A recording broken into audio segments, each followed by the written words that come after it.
আশীর্বাদ দিচ্ছেন। যেটা বলার কথা, যে জায়গাটায় আমি রয়েছি, 28 তারিখ 28শে জুন রবিবার ঠিক এই সময় এই জায়গাটায় লোকারণ্য থাকবে। কেষ্টপুর 26 নম্বর ওয়ার্ডে, এটা হচ্ছে আমাদের স্পোর্টিং ক্লাব, যেখানে আমাদের এই প্রোগ্রামটা হবে। একটু উঠে দাঁড়াই, ক্যামেরা দিলাম, আমাদের সৌরভ ভাই আছে আমাদের সাথে। এই জায়গাতে আমাদের কিন্তু প্রোগ্রাম হবে, এইখানে আমাদের স্টেজ হবে, আমাদের প্রজেক্টর লাগবে এখানে আমাদের ফটো, যেটা জিতের সাথে ফটো তোলা হবে সেটা আমাদের সাজানো হবে। প্রচুর লোকজন থাকবে, অতিথিরা থাকবে এবং পার্টিসিপেট যারা কিন্তু এই রেজিস্ট্রেশনটা করেছে। আমি সবাইকে বলছি এখনো সময় আছে, রেজিস্ট্রেশনটা করিয়ে নিন।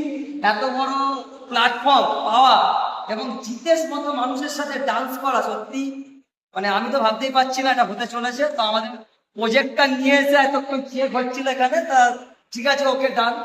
তো আলাদাই ভাইব এখানে তৈরি হবে, পুরো নিচ থেকে উপর অব্দি শুধু জিৎ দাসের, সেদিনকে শুধু জিৎ দাস আর জিৎ দাস থাকবে। 28শে জুন কেষ্টপুরে এই প্রথমবার ইতিহাস গড়েছে RBR challenge dance academy. RBR শুধু একা নয়, RBR আমি, RBR আপনারা, RBR সবাই যারা সহযোগিতা করে আমাদের।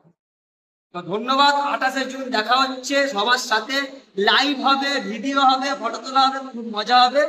যারা শুধু জিৎ দাসকে দেখতে আসবেন বা জিৎ দাসের প্রোগ্রাম দেখবেন শুধু বা ছবি তুলবেন, তারা আমার সাথে আলাদা করে কন্ট্যাক্ট করুন, আমি প্রসেসটা আপনাদের বলে দেবো। এবং খুব শিগগিরই দেখা হচ্ছে 28শে জুন। Thank you.